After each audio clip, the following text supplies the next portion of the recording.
बिस्मिल्लाहिर्रहमानिर्रहीम। मैं आपका होस्ट और दोस्त मोहम्मद मुबशर। आप देख रहे हैं अपना यूट्यूब चैनल लर्न टुगेदर। आज हमारा फर्स्ट लेक्चर है जो कि डेथ ऑफ सेल्समैन की समरी के बारे में होगा, जिसके अंदर हम डेथ ऑफ सेल्समैन की समरी को डिटेल के अंदर एनालिसिस करेंगे और उसके अंदर जो इंपॉर्टेंट इवेंट्स हुए हैं उसके बारे में बात करेंगे। तो मैंने डेथ ऑफ सेल्समैन की समरी को अच्छे तरीके से समझने के लिए उसके एक्ट्स को सेक्शन के अंदर डिवाइड किया है, ताकि हम हर एक एक्ट के सेक्शन के अंदर उसका अच्छे तरीके से ज़्यादा ले सकें और उसके अंदर जो इंपॉर्टेंट इवेंट्स हुए हैं उनको अच्छी तरह से जान सकें।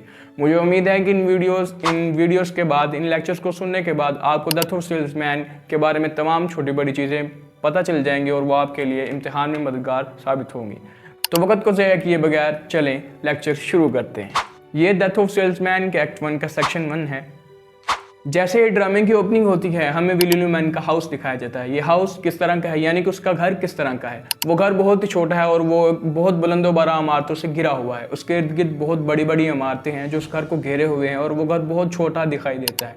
वो घर बहुत खस्ता हाल है। उस घर के अंदर एक किचन है, एक लिविंग रूम है जो इंट्रेंस के सामने ही है। किचन के साथ एक कमरा है जिसके अंदर एक पुरानी ट्रॉफी पड़ी हुई है और किचन के पीछे एक कमरा है जिसमें बिफ और हैप्पी रहते हैं। लिविंग रूम पे विली और लिंडा रहते हैं, जबकि जो किचन के करीब कमरा है उसमें हैप्पी और बिफ रहा करते हैं। अब हम समरी की तरफ बढ़ते हैं। दिखाया जाता है कि आज मंडे की इवनिंग है। विली एक ट्रिप पर गया हुआ था लेकिन वो जल्दी ही वापस आ जाता है। लिंडा अपने बेडरूम में सो रही होती है। जब उसे पता चलता है कि विली वापस आया है तो वो उससे पूछती है कि क्या कोई मसला हुआ है कि तुम इतनी जल्दी वापस आ गए हो। तो विली उसे कहता नहीं, कोई मसला नहीं है, बस मैं थका हुआ हूँ। तो लिंडा उससे पूछती है कि क्या तुमने कोई गाड़ी मार दी है कहीं। तो विली कहता है मैंने तुम्हें कहा नहीं है कि मैंने कुछ नहीं हुआ, मैं बस वैसे थका हुआ हूँ। तो लिंडा के बार बार पूछने पर विली बता देता है कि आज मैं गाड़ी चलाते वक्त अपनी तवज्जो यानी अपनी कंसंट्रेशन खो बैठा था और शायद मैं सड़क से नीचे उतर गया था। अगर मैं कुछ देर और सोचता रहता या ड्रीमिंग में रहता तो शायद मैं आज किसी को मार देता। लिंडा इस पर कहती है कि तुम अपने बॉस से, हॉवर्ड से बात क्यों नहीं करते कि वो तुम्हें न्यूयॉर्क के अंदर काम दे दे। तो विली उसे कहता है उन्हें न्यूयॉर्क में मेरी ज़रूरत नहीं है, क्योंकि मैं न्यू इंग्लैंड में अपनी कंपनी का एक वाइटल यानी कि अहम बंदा हूँ जो वहाँ पर उनको सेल्स लेकर देता है। तो लिंडा उस पर कहती है you are 16 years old now, तुम अब 60 साल के हो चुके हो। तुम्हें अब ये गवारा नहीं करता कि तुम इतनी दूर सफ़र करो, तो तुम अपने बॉस से बात करो कि वो तुम्हें न्यूयॉर्क में काम दे दे। तो विली उसे कहता है हाँ, मैं कल उससे बात करूँगा। अगर वैगनार यानी कि जो कंपनी का मालिक था, हार्वर्ड का बाप, जो उससे हार्वर्ड से पहले कंपनी का मालिक था, अगर वो आज जिंदा होता तो वो मुझे न्यूयॉर्क में अभी चार्ज दे देता, क्योंकि वो बहुत अच्छा इंसान था, वो मास्टरफुल मैन था। लेकिन ये जो हार्वर्ड है ये मुझे इतना पसंद नहीं करता, ये मुझे अप्रिशिएट नहीं करता। इसके बाद दिखाया जाता है विली कहता है कि लड़के कहाँ हैं। तो लिंडा उसे बताती है कि लड़के सो रहे हैं, आज हैप्पी बिफ को एक डेट पर लेकर गया था। तो विली कहता है कि अब बिफ ने तुम्हें आज कुछ कहा तो नहीं मेरे जाने के बाद। दरअसल बात ये हुई है, जब ये विली जाने लगता है ना अपने काम पर, अपने ट्रिप पर, तो उसकी एक बिफ के साथ बहस होती है। वे बिफ जो है इनका बड़ा बेटा है जो 34 ईयर्स ओल्ड है, वो एक फार्म पर काम करता है वेस्ट के अंदर। ये न्यूयॉर्क में रहते हैं, ब्रुकलिन के अंदर, जबकि वो घर से दूर वेस्ट के अंदर काम करता है एक फार्म हाउस में। एक मजदूरी करता है, खेती बाड़ी करता है, माल मवेशियों को पालता है एक फार्म हाउस में, और उसके बदले उसे पूरे हफ्ते में $35 उसे मिलते हैं। तो विली उसके काम से खुश नहीं है। वो कहता है कि तुम इतनी हार्डवर्किंग करके इतने कम पैसे क्यों लेते हो और तुम ये काम क्यों कर रहे हो। और वो पिछले 10 सालों से भी फार्म हाउस पर काम कर रहा होता है और विली इस बात से खुश नहीं होता कि वो ये काम क्यों कर रहा है। और इस बात पर उसकी बहस होती है बिफ के साथ और वो फिर इस बहस के बाद जाता है अपने काम पर। तो अभी वो लिंडा से यही पूछता है कि क्या तुम्हें बिफ ने मेरे जाने के बाद कुछ कहा तो नहीं। तो लिंडा उससे कहती है तुम्हें उससे सुबह क्रिटिसाइज नहीं करना चाहिए था। तो विली इस पर कहता है कि मैंने उसे कब क्रिटिसाइज किया है, मैंने तो उससे बस यही पूछा है तुम कितने पैसे कमाते हो, या क्या ये क्रिटिसिज्म है। तो लिंडा उससे कहती है खैर अभी वो बहुत परेशान था इसलिए वो घर वापस आया है, उसने अपनी कंसंट्रेशन खो दी, उसे पता नहीं कि वो क्या काम करे, तो वो कोई काम कर लेगा, वो कोई नौकरी ढूंढ लेगा। तो विली कहता है कि मैं सुबह उससे कहूँगा कि वो एक यानी सेल्समैन की जॉब है, तो मैं वो सुबह उससे बात करूँगा कि वो नौकरी कर ले।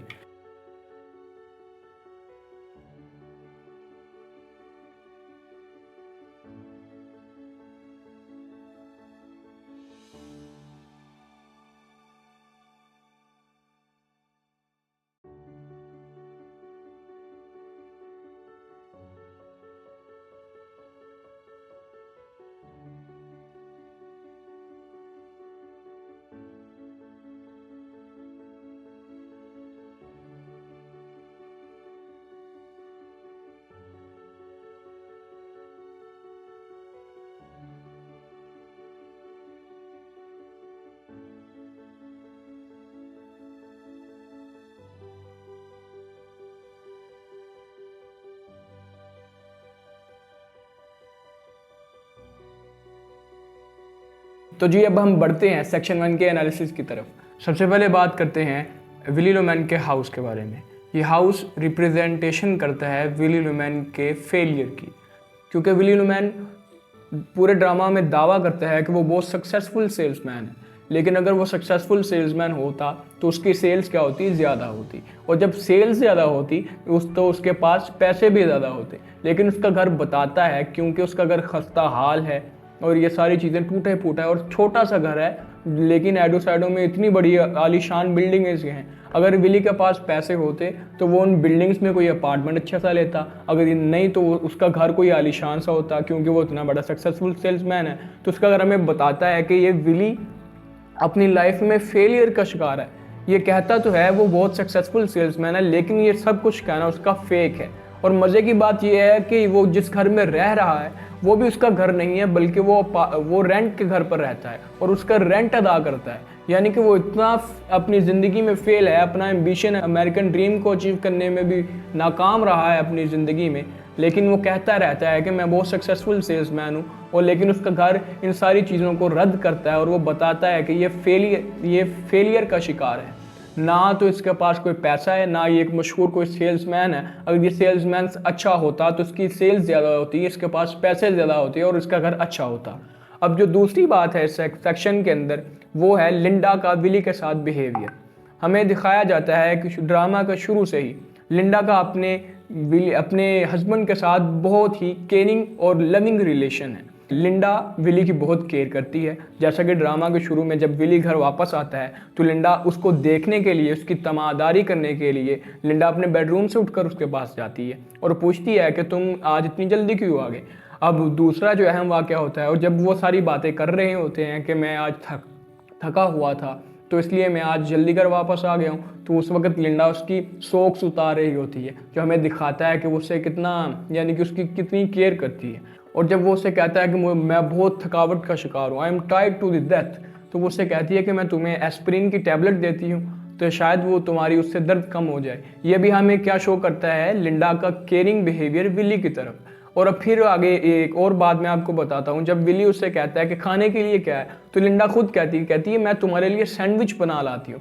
ये भी क्या शो कर रहा है, लिंडा का केयरिंग और लविंग बिहेवियर विली की तरफ। अब हम बढ़ते हैं अगली बात की तरफ, और जो इम्पोर्टेंट है वो है विली और बिफ के दरमियान जो बहस होती है उसके बारे में।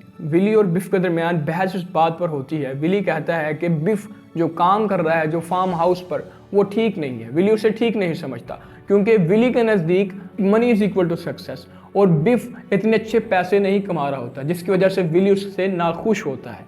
यानी कि इंट्रोडक्शन में ही हमें बता दिया जाता है बिफ और विली के दरमियान जो रिलेशन है वो अच्छा नहीं है। वो आपस में यानी कि बहस व मुबासा करते रहते हैं, आपस में लड़ते झगड़ते रहते हैं और ये सारी चीज़ें होती हैं।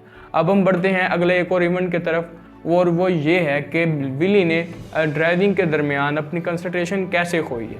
वो लिंडा को ये बताते हुए लाइंस कहता है जो इम्पोर्टेंट है और मैं यहाँ पे मेंशन कर दी हैं।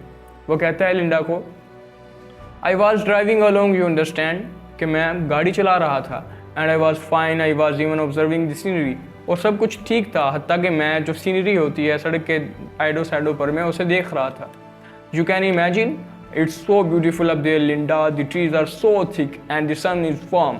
कहता तुम तसव्वुर कर सकती हो लिंडा कि वहाँ पर दरख्त बहुत घने थे और सूरज गर्म था।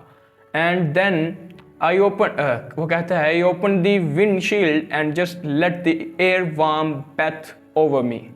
कहता मैंने अपनी गाड़ी की खिड़की खोली और हवा मेरे साथ आकर टकराई, जिससे मुझे बहुत अच्छी फीलिंग मिली। And then all of sudden I am going off the road. कहता फिर अचानक पता नहीं क्या हुआ, मैं सड़क से नीचे उतर गया।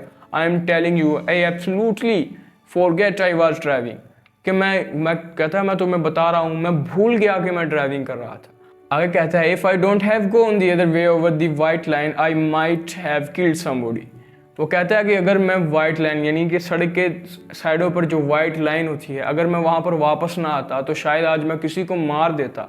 यानी कि विली जब गाड़ी चला रहा था तो तब उसने जो कंसंट्रेशन खोता है वो उस वजह से खोता है कि वो सीनरी को देख रहा होता है। दरख्त बहुत घने होते हैं, सूरज गर्म होता है और हवा बहुत अच्छी होती है। जब वो इन सारी चीज़ों को देख रहा होता है तो वो उनकी यादों में खो जाता है और भूल जाता है कि वो गाड़ी चला रहा होता है और अपनी गाड़ी को सड़क से ही उतार देता है।